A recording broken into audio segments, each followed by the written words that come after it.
Okay, I just wanted to let you know that on YouTube we are already live.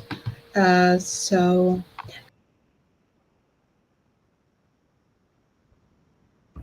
Okay, it probably also works on YouTube, so you can join us both on YouTube and on Facebook. The live stream is on the No Pain in Your Brain YouTube channel. So if it would be great if you like to join us there, then you can. Um, we are also waiting just a few more minutes for you to join us, and we will present you our webinar's agenda.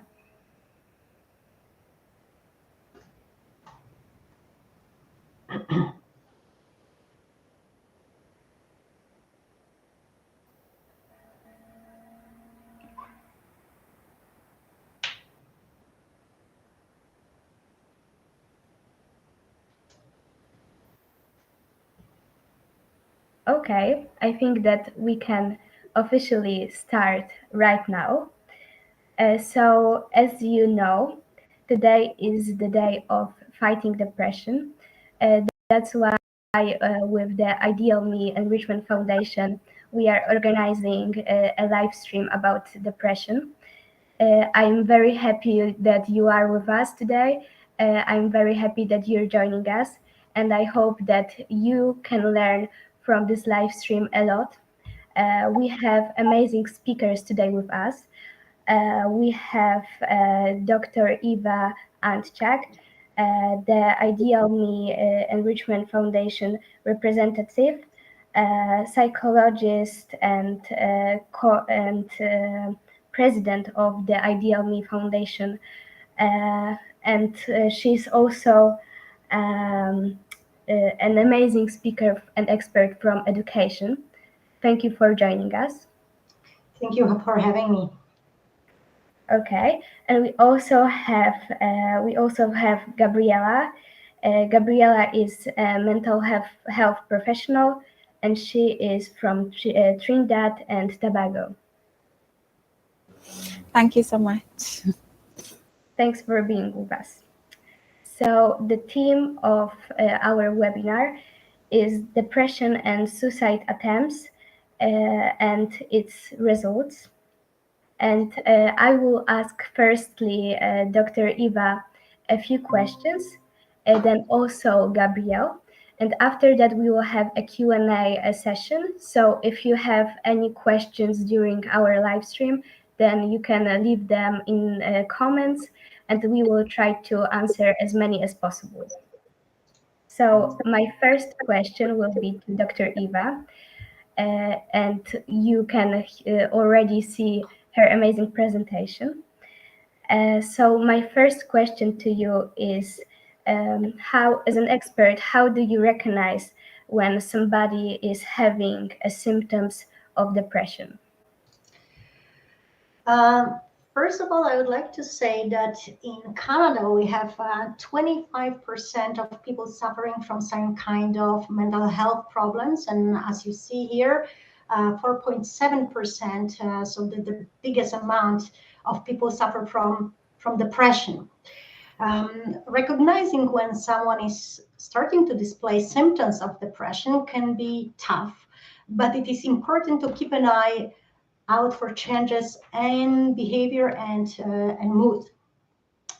So one of the most common signs is a persistent feeling of sadness or hopelessness.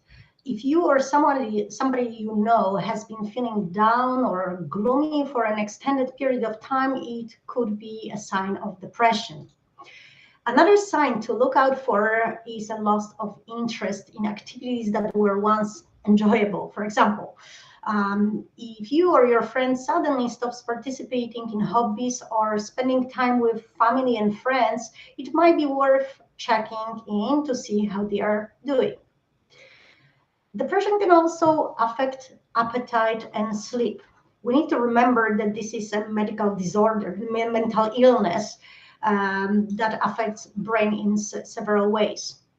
Someone who is experiencing depression may have changes in their eating habits, such as overeating or not eating enough. And similarly, they may experience difficulty sleeping, or they may sleep more than usual.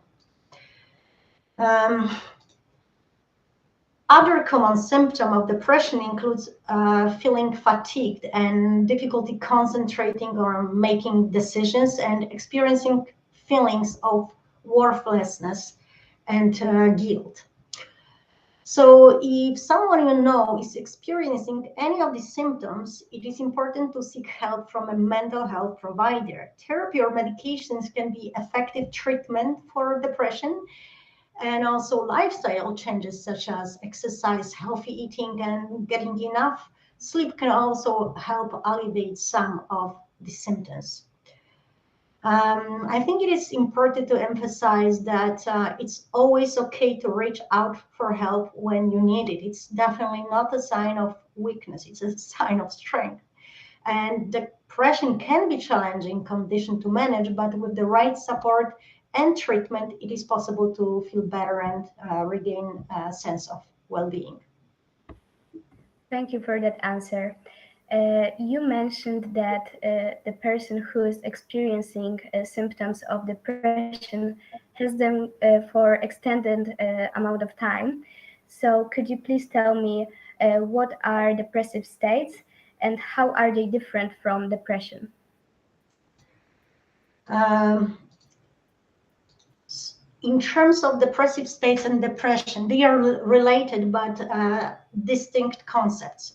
Depressive states refer to a range of emotional and psychological experiences that share some common features with depression, such as feeling of sadness, hopelessness, and low motivation.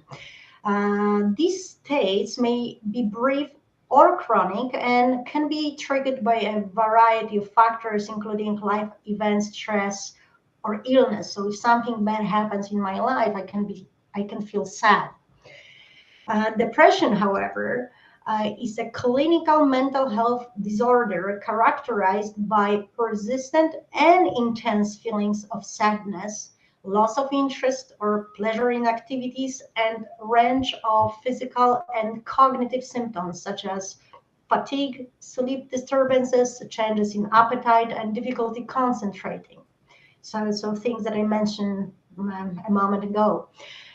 Depression is typically diagnosed when these symptoms persist for 2 or more weeks and significantly impact a person's ability to function in daily life. So there must be some kind of impairment versus, depressive state when you're just feeling sad, but you're able still to go to school or go to work and perform different activities.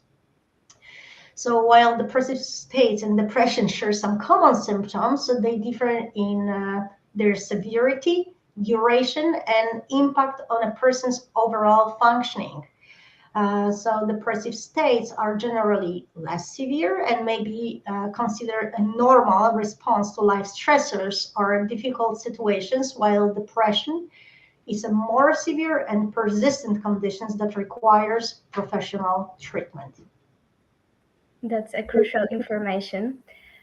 So, what can we do, not as experts, but people who are close to person who's suffering from depression, when we notice those symptoms, and how can we help the person who's dealing with depression as friends, parents, or peers? I think that this is very important to be there for the person. Very often people suffering from depression suffer alone, and they feel lonely on top of everything else. And there are several ways that a parent or a friend or a peer can help a person with depression. So one of the most important things you can do is simply listen to the person without judging them or offering advice. Just being there to listen and offer support can make a huge difference. It is also important to encourage the person to seek professional help from mental health providers such as a therapist or a psychiatrist. Let them know that it is okay to ask for help and that there is no shame in seeking treatment. Be patient and understanding. So depression can be a long and difficult journey. It is important to be patient with the person and try to understand what he or she is going through. Encourage them to take things one day at a time and remind them that recovery is possible. You can also offer to help them with day-to-day tasks such as cooking, cleaning, or even running errands. These small acts of kindness can make a big difference and help the person feel supported and cared for. I think it's important to encourage this person to engage in activities that promote physical and mental health, such as exercise, healthy eating, and getting enough sleep. It is also important to avoid criticizing or blaming the person for the depression. Instead, focus on offering support and understanding.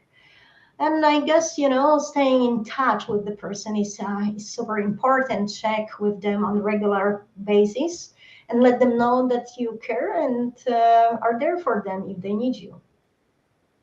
Thank you so much. It's very practical, so I think that you can learn from this answer a lot. As you said, depression is a serious mental illness. So could you tell me how a parent can help a person after a suicide attempt? After a suicide attempt, person may feel really overwhelmed with emotions and may find it difficult to cope with the aftermath. So it can be challenging time for both the individual and those around them. However, there are several ways that, let's say, parents or even friends can offer support and help to navigate through this difficult time. First and foremost, it's crucial to listen to the person and validate their feelings without judgment. Let them know that you are there to support them and that they are not alone. I encourage them to express their emotions and thoughts freely without fear of being dismissed or criticized. It is also essential to encourage the person to seek professional help from a therapist or counselor who specializes in suicide prevention. Offer help to find a mental health professional, and if this is appropriate or necessary, accompany them for their appointments. I believe it also depends on the age of the person. Additionally, parents or friends can help to establish a routine and engage this person in activities that they enjoy doing.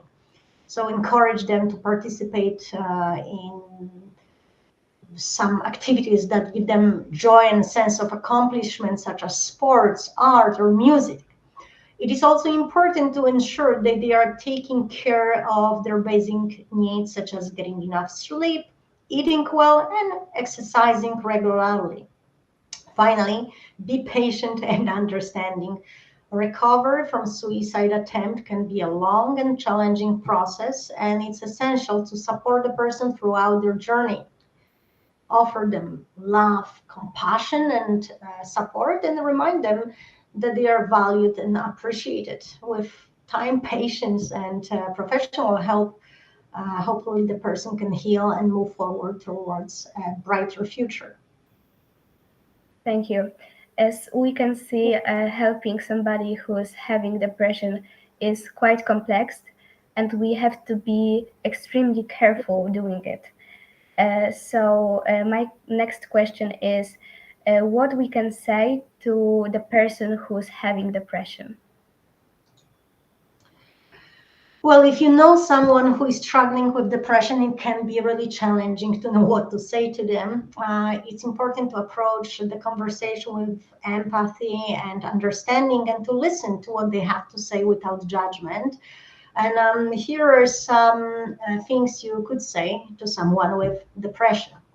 For example, I'm here for you. This simple statement let them know that they have someone in their corner who cares about them. Another thing you can say is, I'm sorry you're going through this. Acknowledging their struggle and expressing empathy can help them feel heard and validated.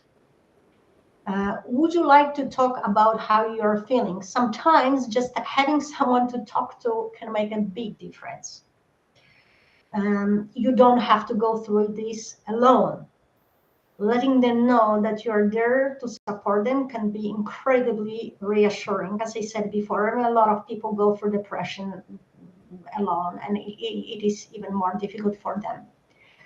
Have you considered seeking professional help? I know I keep emphasizing that, but if you feel comfortable doing so, suggesting therapy or counseling can be a very helpful next step.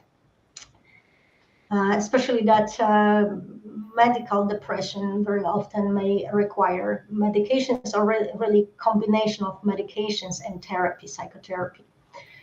It is important to remember that everyone's experience with depression is different. So what works for one person may not work for another. Ultimately, the best thing you can do is to be there for your friend or loved one and offer support and understanding, and encourage them, of course, to seek help if they need it. Thank you. I think it's great to keep those phrases in mind. So, what about those things that we shouldn't say to a person who's having a depression? Okay, so here are some things you may want to avoid saying to a person with depression. For example, just snap out of it. This statement can make the person feel like their depression is their fault and that they should be able to control it with ease. So it can be dismissive for their struggles and make them feel like they are not being taken seriously. Um, Please keep in mind, nobody chooses to feel depressed or to be depressed. I know how you feel. While it's natural to want to relate to someone who is struggling, it is important to remember that depression affects everyone differently. What may have worked for you may not necessarily work for them, and your experience is may not be the same. Another example could be, have you tried, I don't know, yoga, meditation, or acupuncture? Well, self-care practices, of course, can be helpful for some people. Suggesting them to someone with depression can come across as dismissive of their condition. It can make them feel that their struggles are being trivialized, and that their depression could be easily solved with a few simply changes, such as, let's say, yoga. Um, Another example of things that we should not say to a person with depression could be, you are just being dramatic. This statement can be hurtful and dismissive, and make the person feel like their depression is not a real condition. It can also make them less likely to open up to you in the future. Another one is, I'd say, you should just cheer up. Depression is not something that can be cured by simply choosing to be happy, as I mentioned before. This statement can make the person feel like their struggles are not being taken again seriously, and that they're expected just get over it. So it is important to show empathy and understanding, and to let the person know that you are there to support them. Thank you for that response. You also mentioned contacting an expert and having a therapy. So could you tell me how does the therapy after, for example, suicide attempt or depression looks like? Therapy for a person suffering from depression or after a suicide attempt can take many different forms depending on the individual needs, preferences, and circumstances.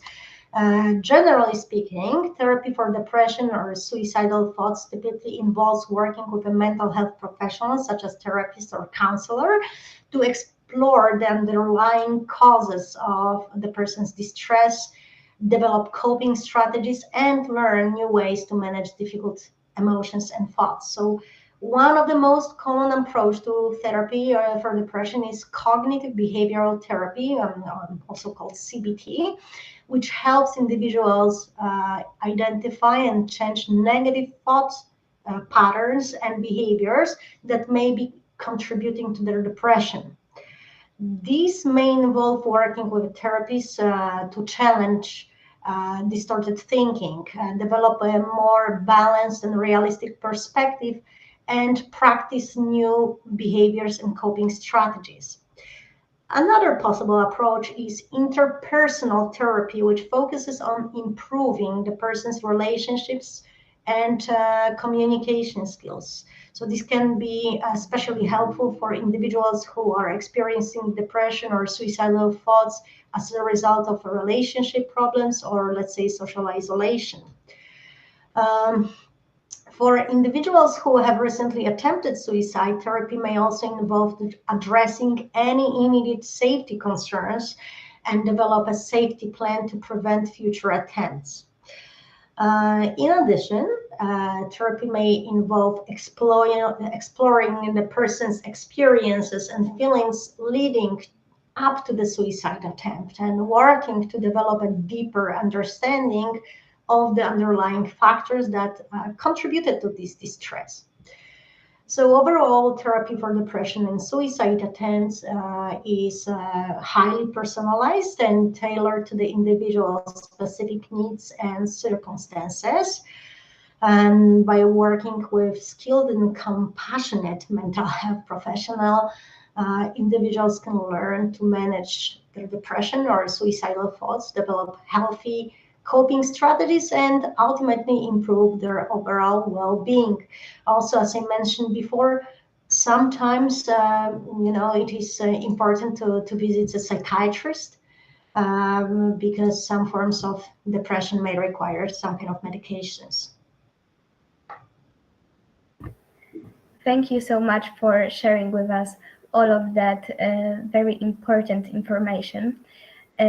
For now, these are all of my questions to Dr. Eva, but I'm pretty sure she will be very happy to answer another questions from your comments during Q&A part of our webinar. But right now, I will have a question to Gabriela.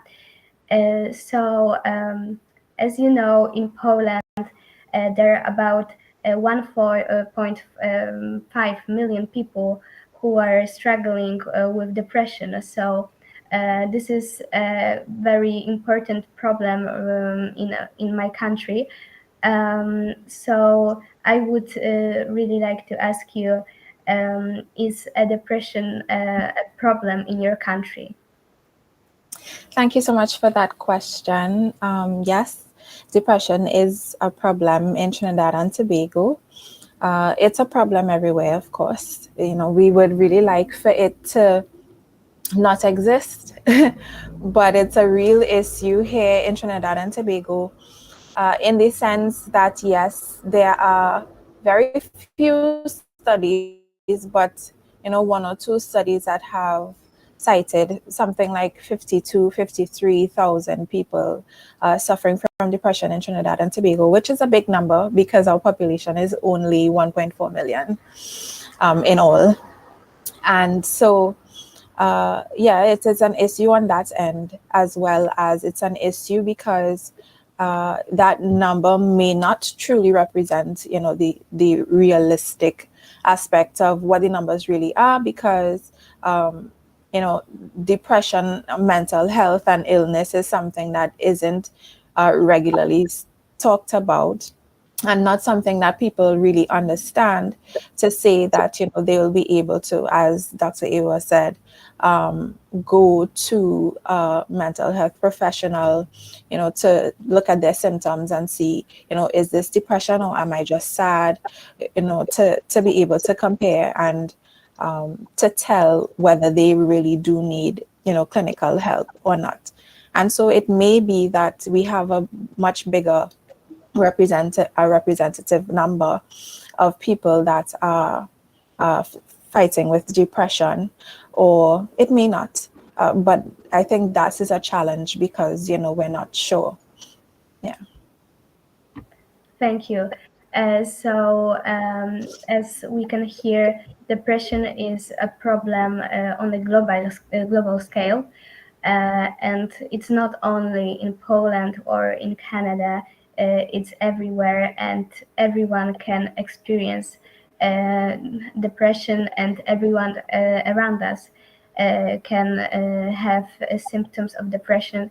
That's why we should be very careful and also make sure that everyone around us is feeling okay.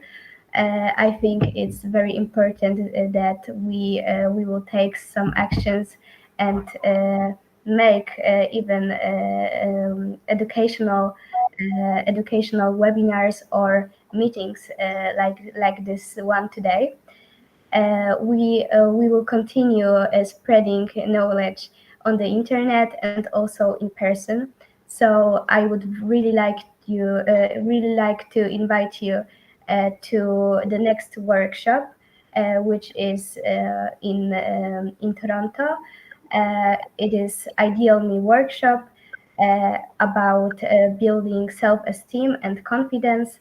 It will be held on 18th of March, on March, and it will be, you can probably see right now on the presentation from Dr. Eva, and it will be in Toronto. So I think that it is great to improving your weaknesses, social skills, and I'm pretty sure that it will be amazing experience for everyone. I would like to add something to that. Of course. First of all, during this workshop, we are going to have a number of amazing presenters. There will be a part of art therapy, and also, I think, very interesting debate about technology and mental health. So I hope that people will join. This is in person, as you said, and also we are going to stream it online. If anybody would like to register for this workshop, please contact us at info@corecenter.ca, or you can call 647-515-4357. Thank you for sharing this information. Thank you for organizing such an amazing event. I think that many our participants will also join it on March. And right now we will move to the next part of our meeting, which is a Q&A part. So maybe Hania, which is our IT team member today, could share with us some questions from comments.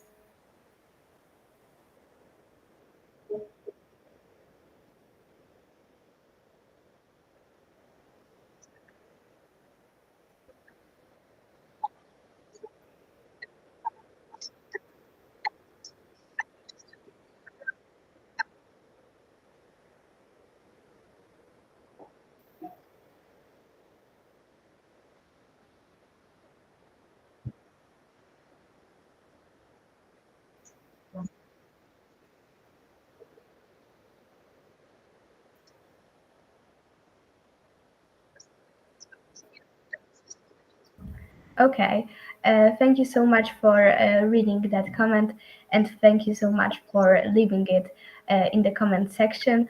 I think that it is crucial to say that if you have any questions or want to learn something more, you can always go to the No Pain in Your Brain Instagram, and also check the Enrichment Foundation, Ideal Me Enrichment Foundation social media. So I'm pretty sure that you will also find a lot of reliable knowledge there. And we will be very happy to answer all of your questions. You can text us, DM us on Instagram, you can write an email to us, and we will surely answer it. Okay, so right now we will wait a few seconds so you can also leave a comment, and then we will try to answer your questions.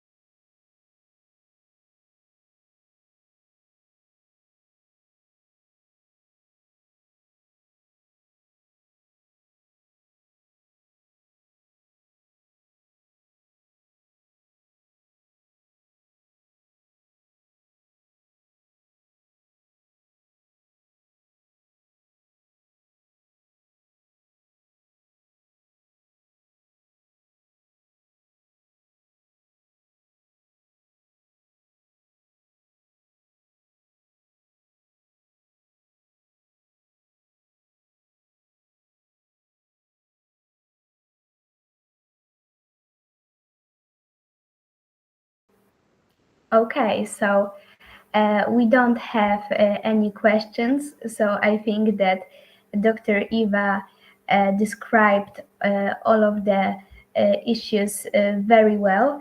Also, Gabrielle told us about the problem in her country very in a good way. So there are no questions. But feel free to ask us and visit our social media accounts. And I think that we can end our live stream right now, but make sure that you will have the meeting on March from Ideal Me workshop in your calendar, and you will have amazing time there. So thank you for joining us today. Have a great evening, morning, or afternoon in whatever part of the world you are. And thank you for joining us. Bye. Thank you so much. Bye.